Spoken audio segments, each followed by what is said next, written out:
All right, welcome back to the Coast Watch Football Podcast. It's the show where we talk all things Central Coast Mariners and the A-League. My name is Lockie. I'm the host of the show. And this is very exciting because I'm joined by two guests now, two fellow Mariners fans to discuss all things Central Coast Mariners and the A-League.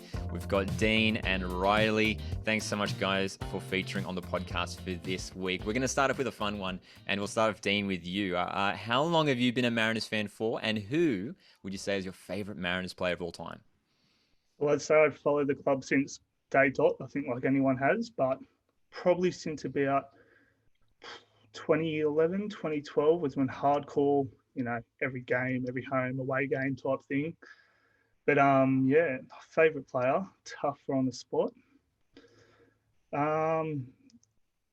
on the top of my mind, Patrick Schweinfurth, Trent Sainsbury, or Matt Simon, just because he's a club legend. So probably one of those three. 100%. Certainly some good choices there. And Riley, how about you? How long have you been following the club and your favourite Mariner? Well, me and my dad used to take me ages ago, like 2000, very early, like I think in the Sydney Grand Final year. That I can't even remember the year. It was too long ago to remember. But yeah, pretty much the whole time I've been going with family, and then they've started to drift away, and now it's just me going, the only one. So it's good. And the players for me is probably good old Tom Rogic there, Look at that. And Dean Heffernan was another one. Yes. And Josh Rose.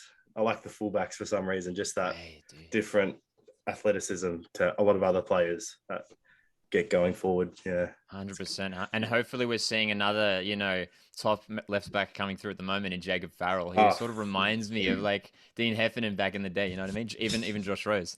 Yeah. So let's jump into some A-League talk and some Central Coast Mariners talk right now. And we'll talk about the one in most recent memory. Of course, on this past weekend, the Mariners went down 1-0 to Macarthur FC. Heading into this game, there were a couple of changes to the lineup. Mateus Maresh starting in the side, and as well there was a start for Harry Steele in midfield. Let's just jump into your overall thoughts on the game. What was your sort of thoughts on the performance and everything? Dean, if we want to start off with you, what did you make of the game? I thought it was even, but if we were going to pick a side that I thought edged it, was probably the Mariners. I thought, well, possession-wise, I think we had 52% possession, but I felt like we dominated a bit more. I think a draw was probably the result we should have got. I think you either take away the deflection goal or right at the end there where Philip Curto makes those double saves of the two headers. And, so I think if we took our chances, a draw, and, the game of all was even. I don't think, the result was the correct one. Yeah, I have to agree with you. Yeah, 100%. Like Philip Curto had one of the best games games he's ever had. Some of those saves that he was making at the end, and probably as well losing Yaron Souza early in that first half, and then 17-year-old Caruso coming in to think we were missing our two main goalkeepers. It was at the start of the week. He was thinking at the start of the week he was like, I'm third choice keeper. I'm sweet right now.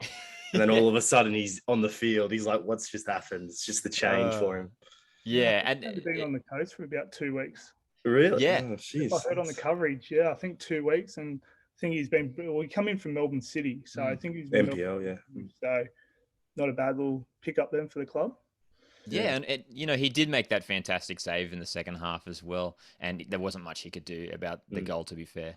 Riley, onto you. Like, where did it go wrong for the Mariners in this game? Did you think we were a chance to get something out of the game, or was it simply a matter of Macarthur defending really well? I think as the game went on, you would think Macarthur were going to win it just for midweek game, putting us under that fitness, and a lot of the players. Like new players coming back in, like Harry Steele. He hasn't been in that first team football, but I thought he was probably one of our best players. Didn't stop running, but it's just that quality in positions. Like I think Macarthur just obviously spend more, have that. Not I wouldn't say more quality, but those different players that are just different levels to us, pretty much. But I think obviously we had the ball, we were playing well. I thought we were better than. Probably that Wellington game. I think we played better, even though we didn't score. I think we still played fairly well.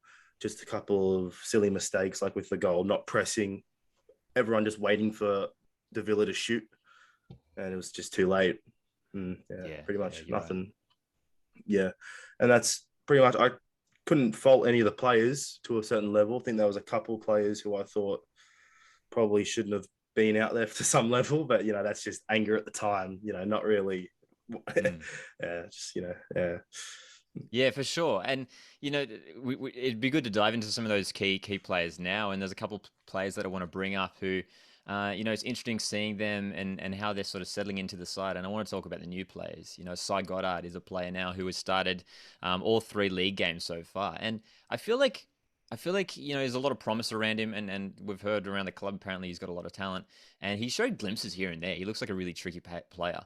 What do you guys make of, we'll talk about Cy Goddard, and we might as well include Benny and Kololo in that conversation, and Mateus Maresh. For you guys, Dean, if we want to start off with you, have any of these guys impressed you so far? Maresh scored his first goal in the FA Cup the other day. What do you make of the new signings so far? Well, I'd say they're probably the best marquee signings we've made in many years now. Well, I had one of my mates the other day, and it was this year's marquee signings or last year's marquee signings. What one are you picking? I've obviously picking this year's marquee signings, and they're all different players. They're all very different. Like watching Cy Goddard's highlight package when we first signed him, and it was like okay, he's got a left foot. That's cool. Like he'll probably get caught out a little bit, but then watching him now, I don't think I've seen him kick a ball much with his left foot. Everything's been right-footed for him, and troubling defenders. Like I don't think Moody Najee that played left fullback yesterday, I don't think you couldn't handle him too much when I got on the ball, and the same thing. And Benny, watching him against Blacktown, I thought, a little bit all legs. All he's going to do is run and run. But when we got up to Newcastle for the F3 derby, it was a completely different player. He looked like he'd been playing. Was it Ingham he was on? Was he on Ingham? I think the defender. Yeah, he would have been. Yeah, I think he was tearing him apart. Yeah, he was just all over him. And I think Maresh is just going to be a new cult hero at the club. I think a club favourite to the fans. 2 minutes into his debut in Newcastle, he's tapping the badge. Trying to rouse the crowd up and whatnot. So all 3 of them have been good so far. Yeah. And what about you, Riley? Have any of these players impressed you, much so far this season? And we also should touch on Nikolai Muller, who obviously we haven't seen at all for the club. Yeah. Hopefully he gets involved as well. I mean, do you think someone like, do you want to go? I saw Muller before the game. He was standing around behind near the players' training, warming up. He was with his family and all. He seemed positive. He was just there. At least he's showing his face, because I didn't really know he was part of the team. Keep forgetting because you don't see him anywhere. Yeah. Obviously, we haven't had the home games for him to be there, but it just doesn't help having a player brought in, probably one of the high wage players, and not even seeing his face, which is just something that happens. But hopefully, he'll be back soon, getting in there.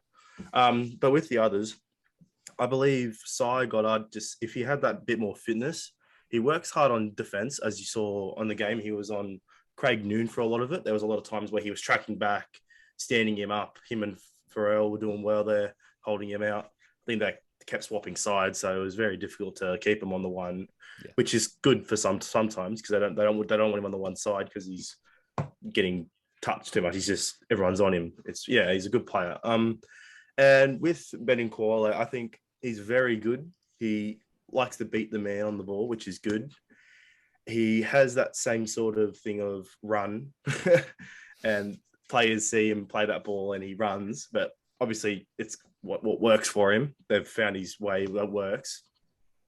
For Maresh, I would say being the least, influence for me, just because of it's difficult for the Mariners, I think, having 2 false 9 strikers in a way. They're both Urena, Maresh come back to pick up the ball, and I think it leaves them both. Sometimes you see them, both of them coming back, and it's like leaving us a bit with nothing up top. But that's just obviously 2 players trying to gel together, get into one groove. So, I think Maresh, he's had glimpses, but he was just getting too angry with the centre backs. I think the centre backs were just bossing him, because the 3 of them are huge, the centre backs. When I saw them, you need someone like Matty Simon up there just to put something in, just get up there, unlike the others. Yeah.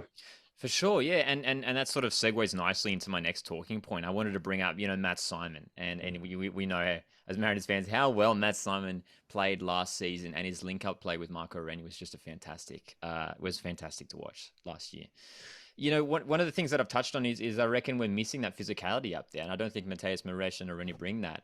And in your guys' opinion, what combination is going to work for the Mariners up top? Is it Maresh or Renia? Is it Simon and Maresh, or Simon and just stick with Simon or Renia, which we know that works? Does Nikolai Muller come into one of those positions up top? Dean, what do you think is going to work for them? If all those guys were fully fit, who are you starting up top? I'd keep Urena and Maresh up top, I think. I think as much as what Riley said, they both come back and look for the ball. I think for us, we want that because we've got Sy, we've got Benny, or we've got Josh Nisbet on one wing. You've got Matt Hatch there as well. That we've got the pace that if our strikers are dropping in, we like to play our wingers anyway. So they're the balls we're looking for. So I'd keep Maresh and Urena up top. And once Matt Simon's back fit, I heard word that he had a slipped disc in his neck or his back or something like that. So we won't see him for 7 to 8 weeks or. That's the rough word, but I just have him as an impact player off the bench now. I think he had a great season last year, but with his age getting on, I don't think they're going to get 2 years in a row with golden boot from him. As much as I'd like it, I just can't see it happening. Yeah, fair enough. Yeah. And what about you, Riley? Who's your go-to two strikers at the top? If it's not broke, don't fix it. You got to go Urena and Simon. It's worked last year. Goals and goals. It was surprising how well it worked last year. I think for me, it was like, I couldn't believe he's like 36 or something and he's a top goal scorer. Like it shouldn't be happening, but it just does still. Like with Ibrahimovic, the same sort of thing. He's a good goal scorer at such an old age. And but the thing with, I'd like to see Muller there with maybe Simon. I wouldn't like to really see him with Urena, I think, because obviously they'll both work well, but like Urena will come and try and pick up the ball, which will kind of leave them so close together, making it a bit difficult for one to go in behind because they're so compacted compared to like speedier strikers leaving out. Yeah, like obviously got like Damien Sikenis still. He's always going to be that bench option, like that Jordan Smiley, that player that will come up and do his job when he's needed pretty much. Yeah, that's pretty much it. Yeah, so good. And, it's exciting, I think, knowing, from a Mariners point of view, that we do have these players to come back from injury. The signs are there, I think, overall. We haven't played poorly in any of these games, in my opinion. And, knowing that we've got players like Simon and Muller to come back, fills me with a good amount of confidence as well. Yeah. Let's touch on some of the other action across the A-League this week. And there's a couple big talking points, a couple key games that I wanted to talk about. And it's been really entertaining. I don't know about you guys, but this A-League season so far has been super entertaining. And one of the games that I wanted to touch on from the weekend was probably the game of the weekend. Sydney FC 2, Newcastle Jets 2. Now, Sydney FC now sits second bottom on the ladder. It's only been 3 rounds. But, what did you guys catch this game? What are your thoughts on Sydney FC and the way that they've started this season? Just a little bit slow. Yeah. You go, yeah.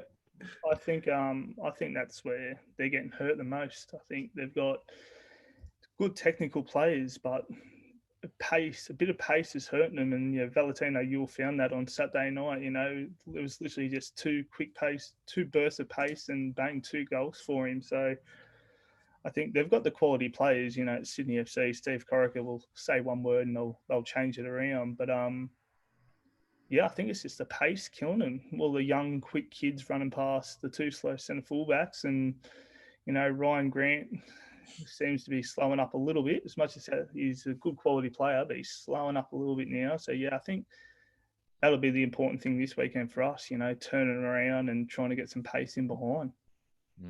What about you, Riley? What are your thoughts? I think it's just that position CDM, the one position that they obviously lost Bratton with, Luke Bratton, yeah. Having Caceres and Retre is just that little bit less quality compared to like the Jets, who have O'Doherty and Thurgate, who are both very key players who are good, young, fresh. They want to get the ball, move it around. And I think like that's the thing, same thing with the Mariners this year after losing Gianni. You need that CDM. That's what all Premier League teams get when they come up from the championship, is they want that good CDM, that solid CDM in the middle of the park just to move the ball around quick and everything. But also Sydney FC going 2 goals up was just Sydney FC, they fell asleep pretty much. There wasn't really much in it. Like they were just like quick, easy goals. But it's just like Wilkinson is getting old. He's not the quickest, as Dean said. He's always looked slow for the last couple of years. He's just needed that bit of speed on either side, but he's just not really getting it. He's obviously got that leadership that you want, but he's just not it for me anymore. Used to be, but he's just yeah, that's right. Yeah, and it's interesting that you guys both mentioned that, and that seems to be a talking point that I see a lot from fans, across the A League. That Sydney FC, who have been obviously one of the most dominant sides in the A League in recent years, are an aging squad. And I think Ninkovic is 36 now. He's so old. Yeah, it's no doubt that these players have quality, but there comes a point where it starts to dip, and maybe this is the season where it happens. They're without a win, and it's going to make for our matchup against them really, really exciting on the weekend. Another big result from the weekend, Melbourne Victory lost 3-0 at home to Perth Glory. Now, Melbourne Victory looked really impressive. I don't know about you guys, but I thought they looked really impressive in the opening two games. They won against Western United in the opening week.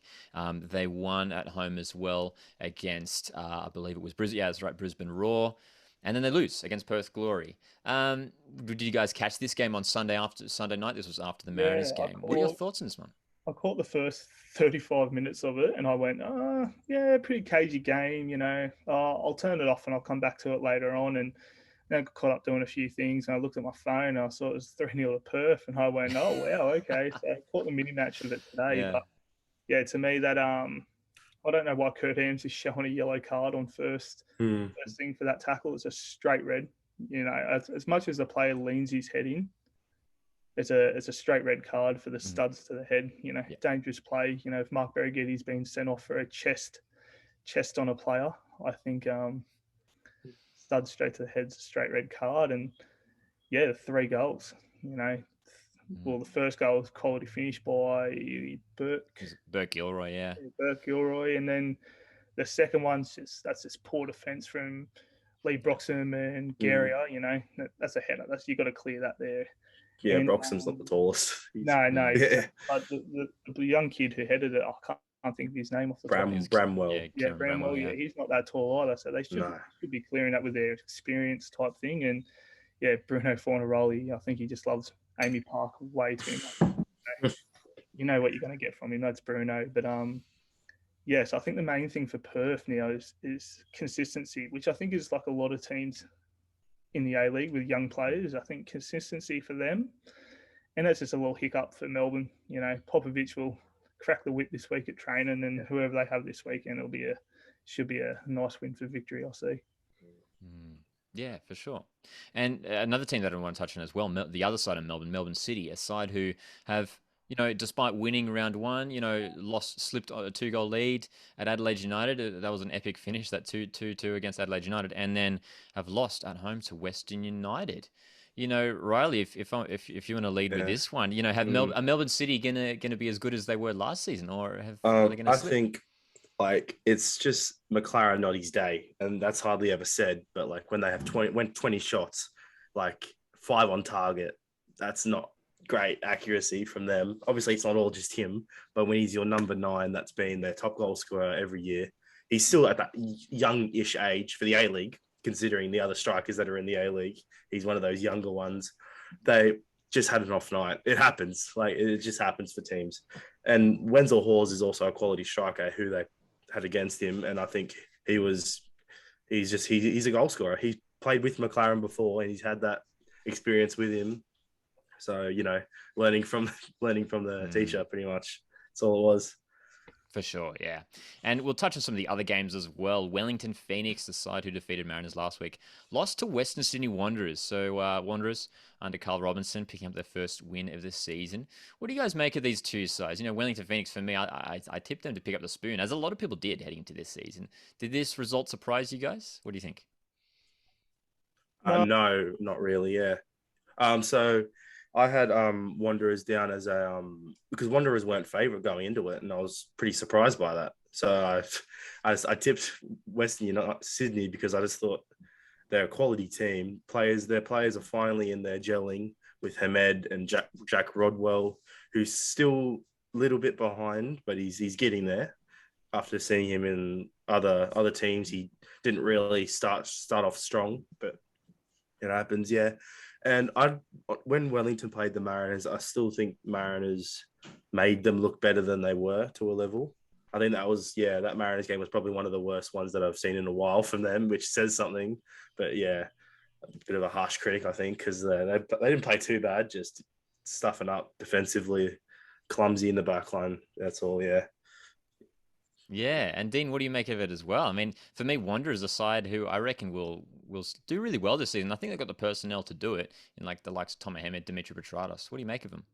Um, Consistency. I think that's the word we're going to be using for all clubs around the A League to start the season off. I thought Jack Rodwell was one of their better players there on Friday night. I think they finally found a bit of an anchor there with Ugarkovic. I think, and have those two foreigners. Ugarkovic is a holder. If they got Rodwell playing as a box-to-box midfielder with Petratos in behind, Hammond and Bernie Beanie and that firepower they have, I think they're a good side. But yeah, I think consistency for them, they don't excite me.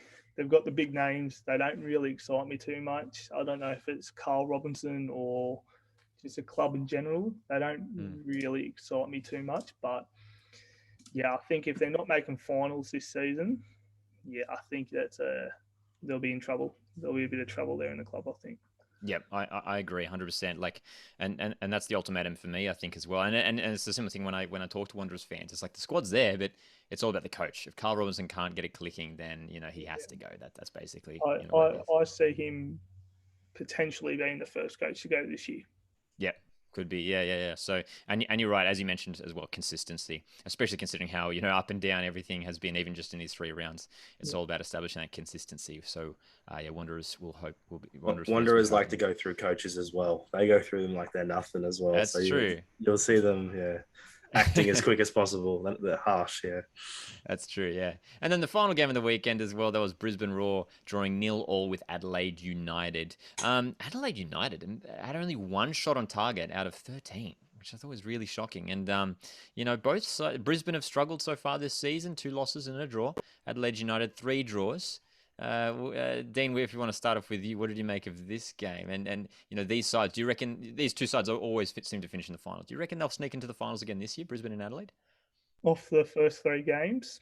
No, I don't see it happening. I thought Friday night's game, or was that Saturday? I think it's Saturday Arvo, yeah. Saturday afternoon's game, yeah. I think if you wanted to be put to sleep by a game, I think that was a game to watch. I didn't think, too much of both sides. I thought everything was slow. There was no real urgency about the game a little bit. I think Adelaide need a striker. They need a 9. Like, Cassini Yangi's a good young player, but, he had a chance there in the first half where he was offside. It was an offside call, but he pushed the ball 2 metres past the post. And, you at least want to be troubling the goalkeeper there. I think Brisbane, they're a young side. They're going to take time to develop a bit. They've got some good players there. But I think for Brisbane, if they have a good goalkeeper, they're a final side. I don't knock Freak, I think his name is, the young keeper they have in there. I'm not knocking him. He's been the number 2 behind Jamie Young for the past 2 or 3 years. So he's finally getting his chance. But yeah, if either side wants to make finals, Adelaide needs a good number 9 and Brisbane needs a good shot stopper. Yeah, for sure. Have you got any thoughts on other sides as well, Riley? So with Brisbane, I actually think the striker is the problem because they got Ivanovic and he was probably one of when I saw him, I was like, he's like 3rd choice striker at Sydney and then he's gone. I'm like, is he really going to be that bigger, good player they're going to need to be that finals team? Because they also brought in Matty Steinman, who obviously has A-League quality. So he'd be a very high profile signing. I feel like a lot of teams would have been trying to get his signature. So that would have been an interesting one for other teams, like the Mariners could have been ones trying to go for him as well. Yeah. And so it was an interesting one, I think. Yeah, two sides that I think, Yeah, both winless. But I'm sure Warren Moon, Calvert will be hoping that their sides can turn it around. There's a lot of sides that really need to win real soon, and that again segues nicely into this weekend's matches. And one of the sides that do need to win is Steve Corica and Sydney FC. We'll talk about that game now because this is our team facing off against the Sky Blues. It's the first home game we've had at Central Stadium in, I think, 6 months now. It's been so long since that elimination final against Macarthur FC. Let's do a little preview on this game heading into this one. First of all, Dean, here's a question. Would you make any changes to the side? Benny Kalola looks like he's back to fitness now. Would you make any changes to the side? As much as I thought Harry Steele was man of the match on the weekend for us, I'd probably put Nisbet in the centre with Ollie for this game, and I'd start Sai and Benny on either wing. I think I'd keep Urena and Maresh up top and just give us that, as I said before about Sydney, pace. Give us a bit of the pace to try get in behind them and cause a bit of havoc there. But another one is, apparently Ruon's injured.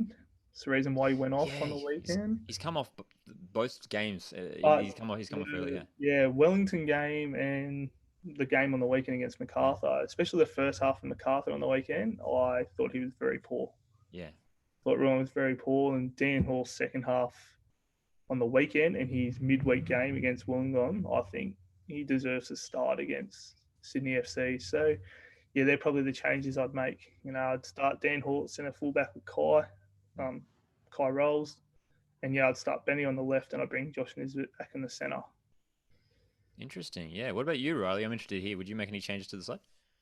Depending on match fitness with a lot of players, because if Moore's fully back ready, because he was probably in the squad if he travelled up to Penrith, you would think he was, because I didn't see the squad before the game, so that was a thing. But with Tongyik, with that first half, he was at fault for De Silva skinning him and then getting into the box so easily. And like De Silva's De Silva, he was doing it the whole game. He's one of those players you can't get a hold of. He was great at the club, but it was sad to see him go. But for me, it'd be definitely Storm Rue to get out, because I just thought he hasn't been up there. And I think if you have to bring off your right back at the 60th minute of every game, I think you should be looking at having someone that can play a full game at a position instead of having to make that sub. That costs a sub for one thing. It's just something that I think is just like everyone knows it's coming. Like, what can you do? But if Tongik's fit, he definitely, I think he hasn't been since last year. Like, I don't know why. He's just obviously a different midfield in front of him as well. He doesn't have that bit of height, I think, is another thing in the midfield for the Mariners. He doesn't have that stenseness to win the ball in the midfield. So sometimes he thinks he has to go up and try and win it himself. So that leaves isolated the back line. And I think Rolls has to play. I thought he was man of the match on the weekend. I thought he was good. He was, And I'd be keeping Faz at left back. I think I couldn't believe how good he was in that first game. And now he's just kept improving and just, wow. And I'd be probably going, like Dean said, the Nisbet-Bozanic midfield partnership. Just even though, Harry still had a good game, Nisbet's just not getting on the ball enough. He needs to be in that centre, because out wide, you start to get a bit lost, not touching the ball anywhere near as much as you should be, right. Which is like in the midweek game with Wollongong, Nisbet was on the wing, but the ball was at his feet every time. They weren't trying to go over the top for Mareche. Obviously, a man down changes the situation, but I think definitely needs to be Nisbet. You go Nisbet, Bozanic, probably Sai and Koala on the wings. Unless Muller's fit, then you might see him go out under one of the wings, even though he's not the quickest, but you don't really want to have him up top. And obviously I'd be going with Urena, and it has to be Mareche, because we're down on players as well right now. We can't really be looking at Damien Skenis. He's not at the level of the others. He went a bit missing in that Wellington game. I thought he was obviously it's a bit different for him coming in, but he's got to be trying to get in there. I also thought maybe even Harry Macarthur could be getting a run, but I just think he's interesting. He came on and he made a little bit of a mess. It was a little bit kept him going, but it just wasn't at the level of other players that were on the field before him. So and also Barry Giddy has to be. Yeah, it'd be good to have Beers back. Hey, let's run through some of the other games and do some quick fire score predictions. So what I'll do, I'll just call out the game, and you guys drop in your initial predictions, and we'll see how we go. So it's actually a Wednesday night game this week. Melbourne City, Perth Glory. Dean, who's winning this one? Melbourne City 2-1. What about you, Riley? I say 3-1. McLaren's got he smells blood. He wants that. He's gonna get those goals that he wants. 100%. Yeah, I'm going to back that as well. I'm going to go for a City win. We've got Newcastle Jets taking on Wellington Phoenix. What do you think? I'd say clean sheet for Jets. I know I'd hate to say it, but I just think they've got the quality that have finally started to gel a bit after in that second half of Sydney. And I think Yule's going to score again. I think it'll be like a 2-0 win. We'll go 1-0 Newcastle. Yeah, I'm going to back Jets as well. I think they'll get the result there as well. Western United, John Aloisi taking on his former side, Brisbane Roar. Who's winning that one? Dean. Western United 2-0. I think they've just got a bit more quality than Brisbane. Yeah. I think that game is going to be one of the most boring games in a while. I think it's two pretty boring teams for me. I think I don't know. I'm just not really there, but I think Western United should get away with it. With just Wenzel Hall's up top against his former team, he'll be getting goals again, pretty much. Yeah. So good. We've got a derby game Saturday night, Adelaide United and Melbourne Victory. Dean, who's winning this one? Melbourne Victory. Popper will give a rocket up them, and the victory. And Riley. I'm going to say a good 2 or 3 all draw. They love giving those out in Adelaide versus Melbourne games. They're always pretty close. And I think, Melbourne will score, but I think they like to concede some. Even though they'll get the rocket up, as Dean said, but I just think Adelaide still have those quality players that can do that bit of damage. Is Goodwin still? Is he injured at all? No, he's still. He's been coming off the bench. Yeah, he hasn't been fully there yet, but maybe he might be fully fit this week or even anything, just to give that bit more quality for him. Yeah, for sure. And we've got Western Sydney Wanderers taking on Macarthur FC. It should be an interesting one. It'd be a very close game. I think probably have to go. It'd probably be another draw, I believe, unless Macarthur played well against us. Yeah, they finally, but they just still couldn't really score. Like, I think they scored 1, but it could have been a lot more if we didn't defend as well as we did, which will be interesting for Western Sydney's back line, because I don't think their defense is overly great. Like, they got a couple, like Contrumbus is all right. He's not like Williams got man of the match though in the game, so that's another decent one for them. Good captain for them. Be a good player. Yeah. And Dean. I'll say a high scoring draw. Like 3-3, I think. I think, both sides both sides have good defenses, but will they get 2 weeks in a row out of them? Yeah. And okay. both sides have firepower up front. So 3-3 draw, something like that. It'll be a high scoring game. That would certainly be an entertaining game, yeah, for sure. And then to finish off, of course, the final game of the weekend, it is Mariners Sydney FC. I know we're all Mariners fans, but let's drop our predictions. Dean, do you want to start? I'd like to say a win, but it's Sydney FC. So no, I'll say a 2-1 win to the Mariners. Fair enough. Yeah. And Riley?